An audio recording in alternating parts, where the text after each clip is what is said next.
another hand.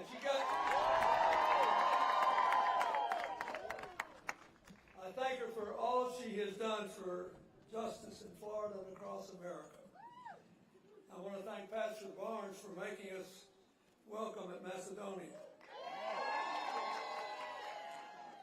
And I want to thank Mayor Angie Gardner and my friend over 100 years, Mayor Buddy Dyer. Thank you. And I want to thank Monique Wells for running to regain a job she lost that she should regain, and you should help her. And now I want to thank two guys I'd give anything to be. Congressman Maxwell Foss and Darren Soto. I first ran for office when I ran for Congress at 27. I lost. I spent the rest of my life thanking the guy that beat me. You probably why. But I am very proud of them and what they have done and what they reflect. And I believe if you guys stay with them over the next few years, Florida will clearly be a Democratic state.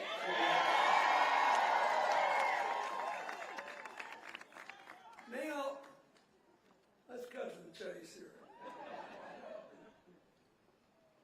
I've been doing this a long time. And the first national race I ever won was in December of 1991 when I won the caucus at the Florida Democratic Convention held in South Florida. It was the first race of the 92 primary. Now I'm not running for anything except my grandchildren's future.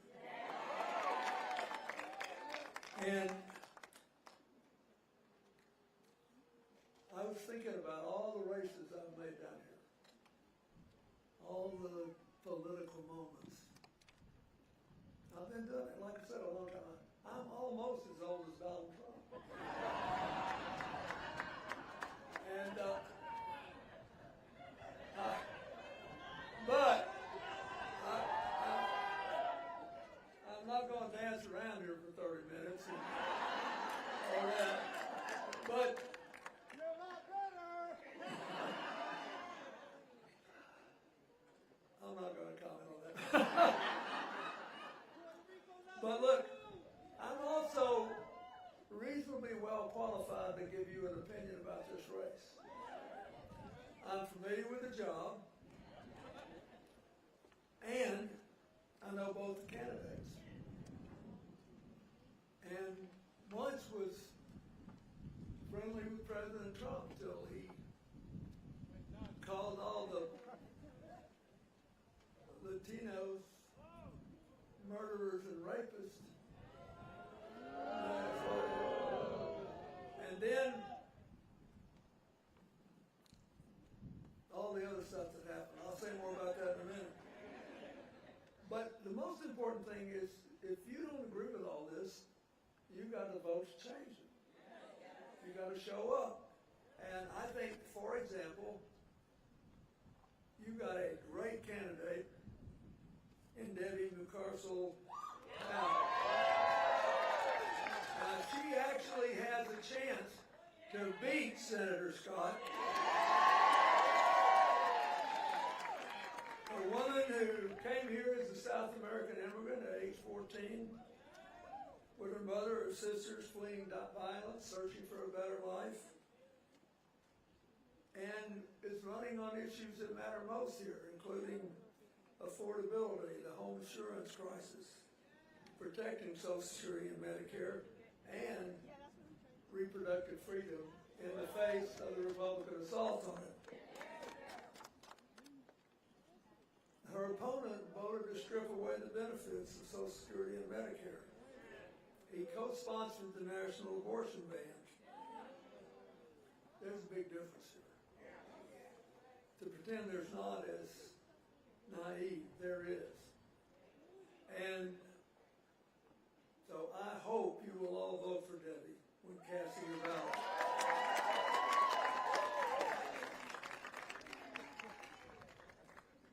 One more thing, Donald Trump's hand-picked Supreme Court is an issue in this election. There is a chance that we'll have 2 more vacancies. If you re-elect him, if you bring him back, then we'll have the current Supreme Court, which is the most right-wing reactionary court we have had in 100 years. You will have it for 30 or 40 more years. If you make Kamala Harris your president, we might have a balanced Supreme Court that preserves and protects constitutional rights.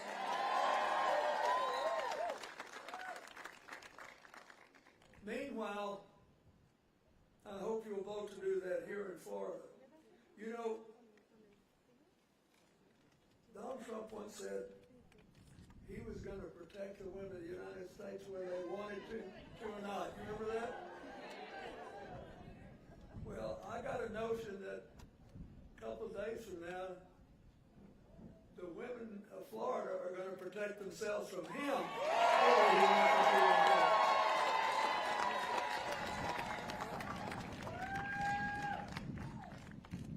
Now, let me say something else. Like I said, I think I can talk a minute or two about this. I do know something about the job that Vice President Harris and President Trump are running for, and I know both of them. And the first thing you got to decide, this is really serious,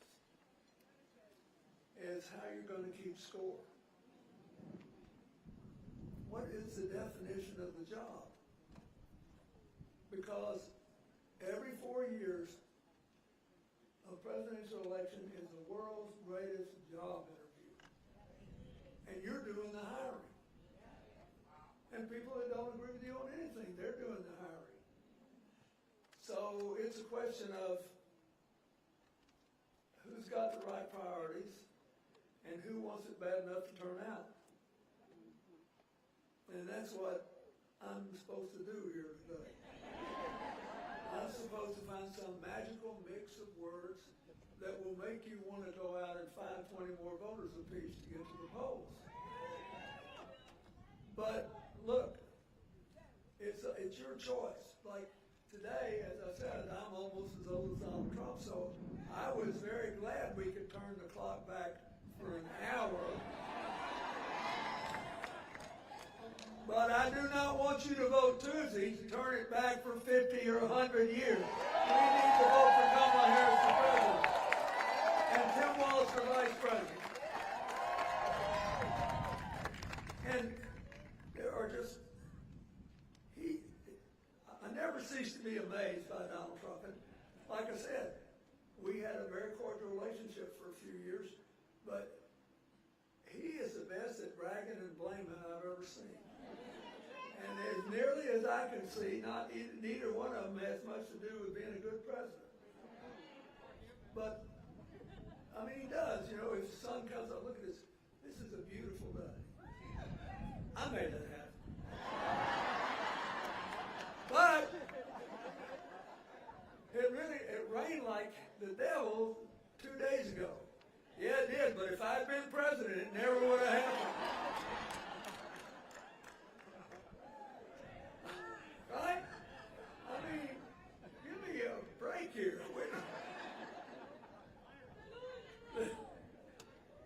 Then he's always bashing other people. It's always us versus them. So, I want to say something seriously.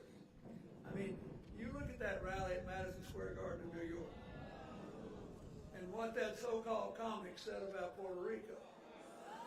Now look, I know,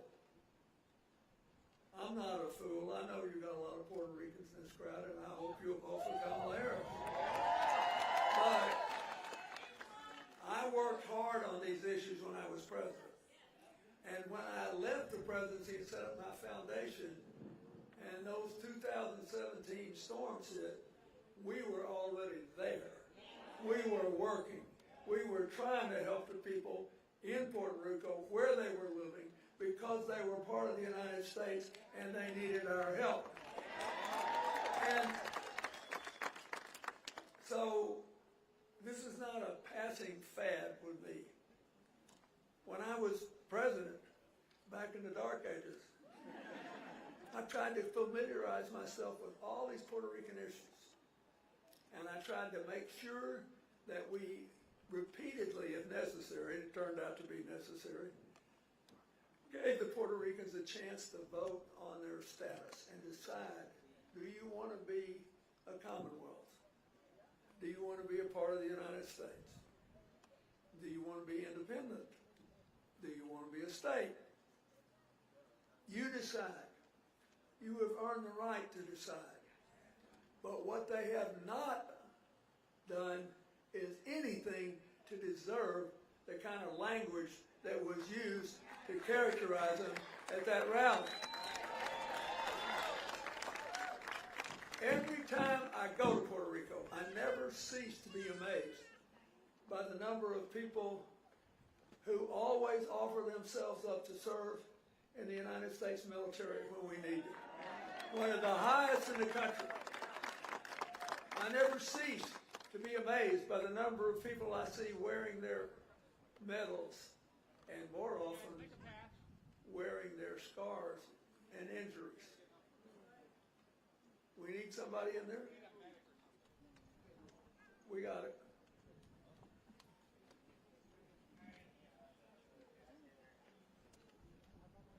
Okay, we're in good shape. Give her a hand.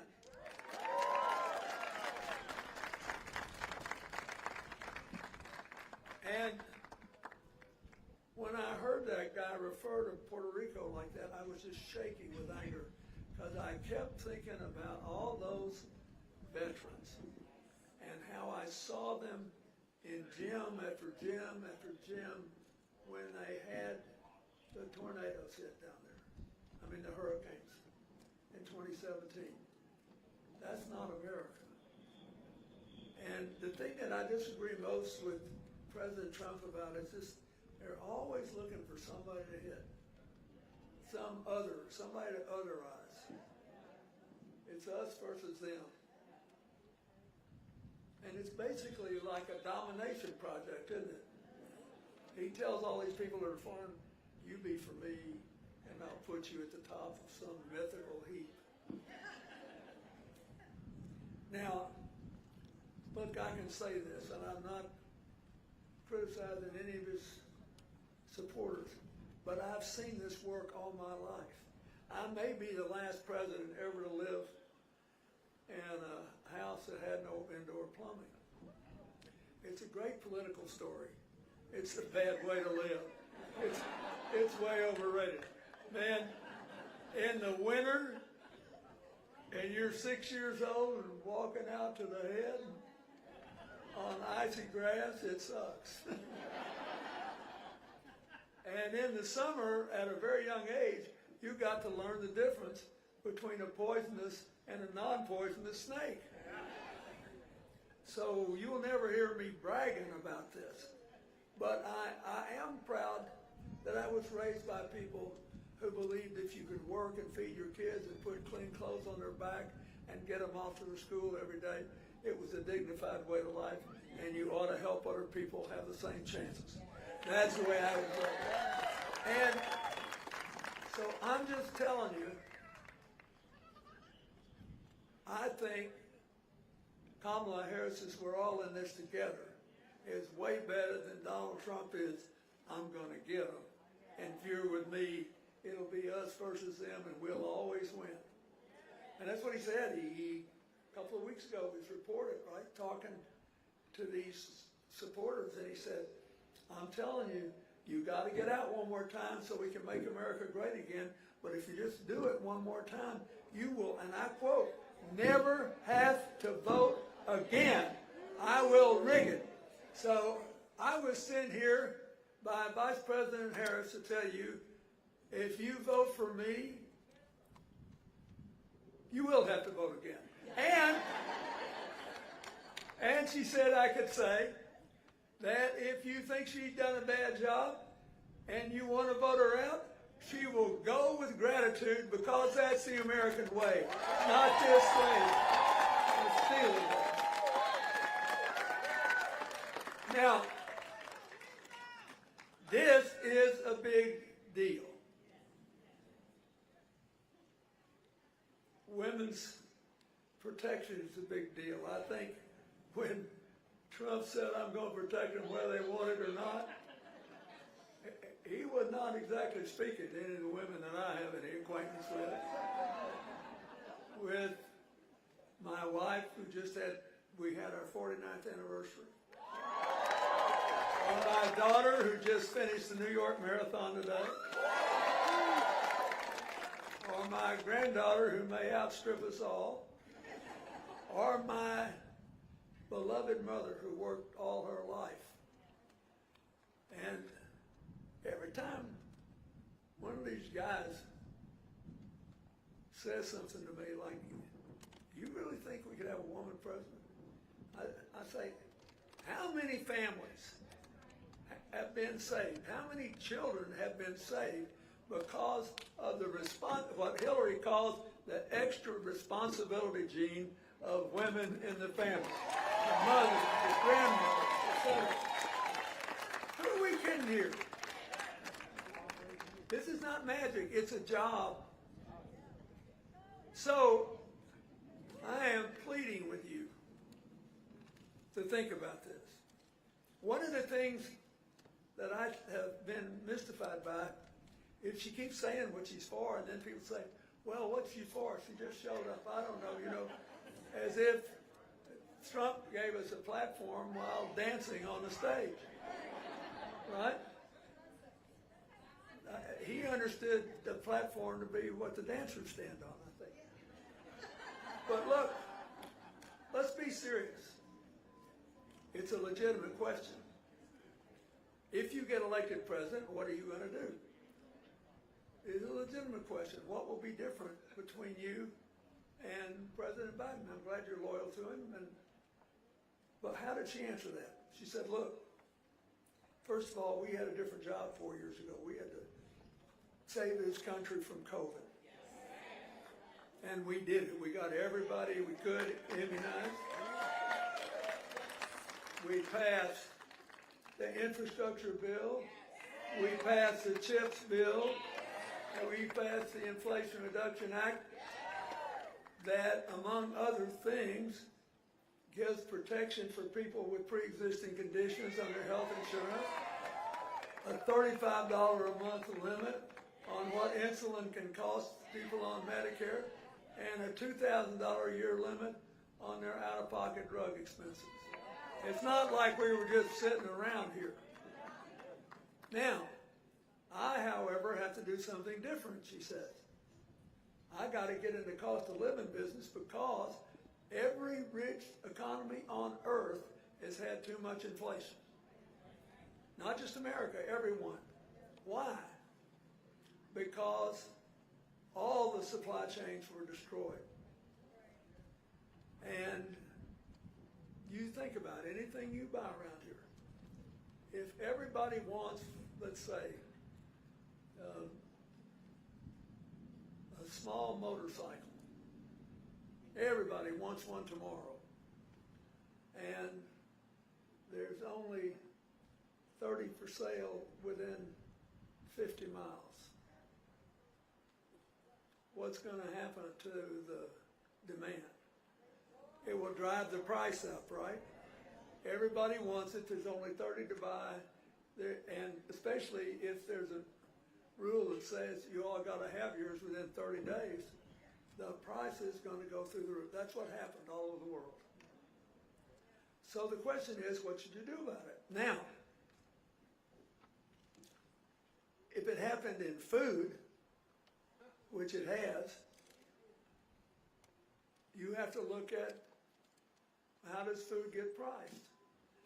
In America now, an enormous percentage of people, buy their food at big chain grocery stores. They don't have on paper a big profit margin, but if their market goes from 4 to 5%, and they have millions of customers nationally, that's a huge amount of money.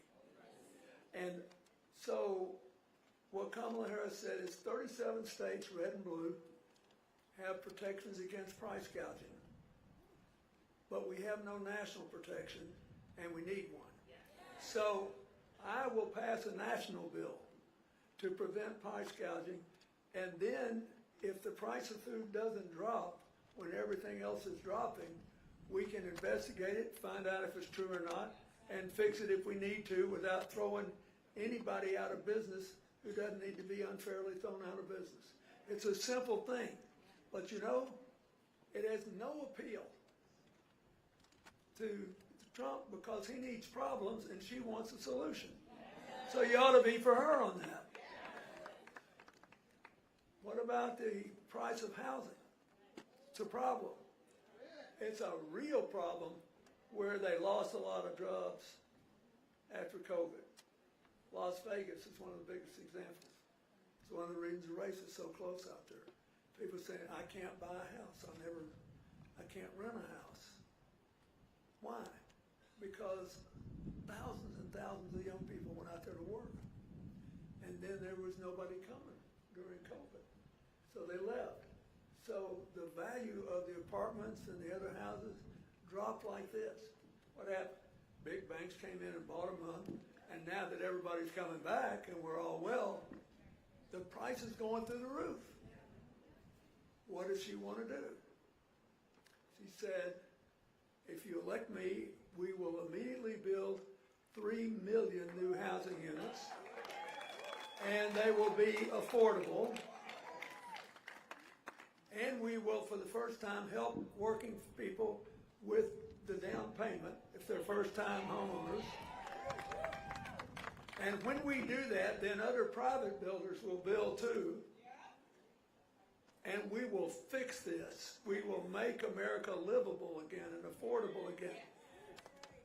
Then there's the problem of gasoline.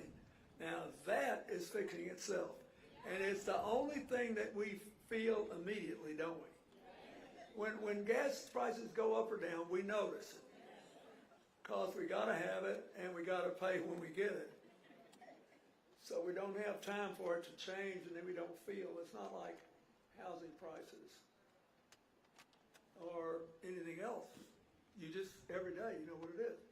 So gas prices are going down. Why is that?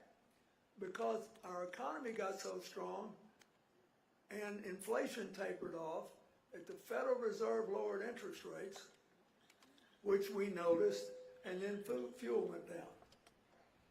So what we have to do to keep fuel going down is to do what we're doing. Produce energy, produce natural gas and solar, wind, and geothermal, and whatever else we got. And it creates staggering numbers of jobs and gives us something to export.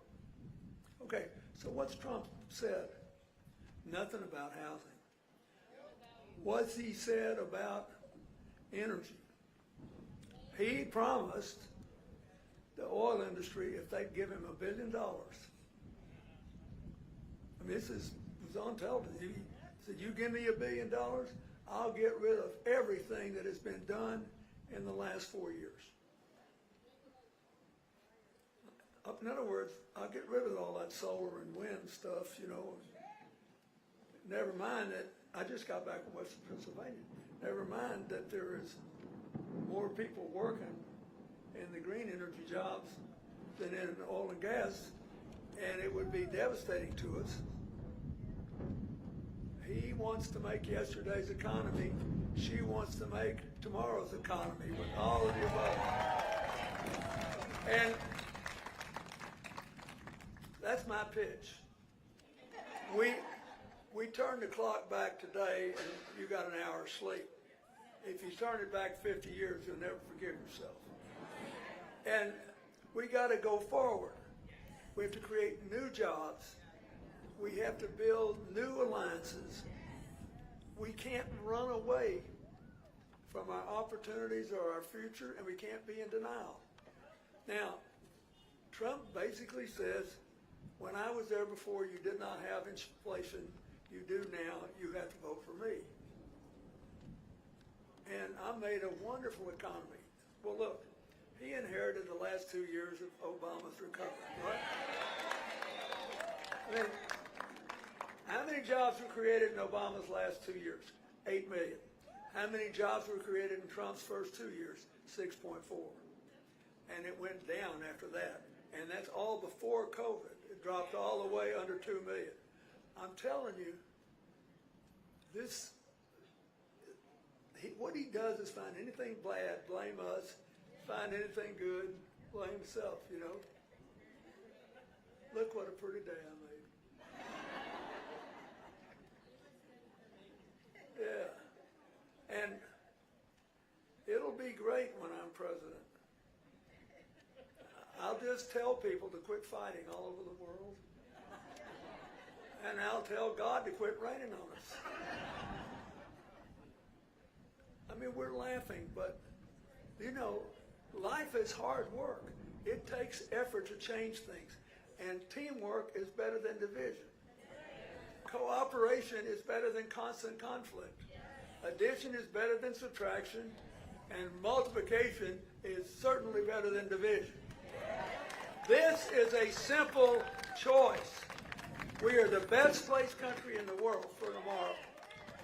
But you got to show up. You can win in Florida. We can win in Carolina. We can win everywhere. I'm going to North Georgia when I leave you. Because I don't believe we should be divided by race or gender or anything else. I think what we have in common is more important. But you got to show up. So, thank you. Thank you.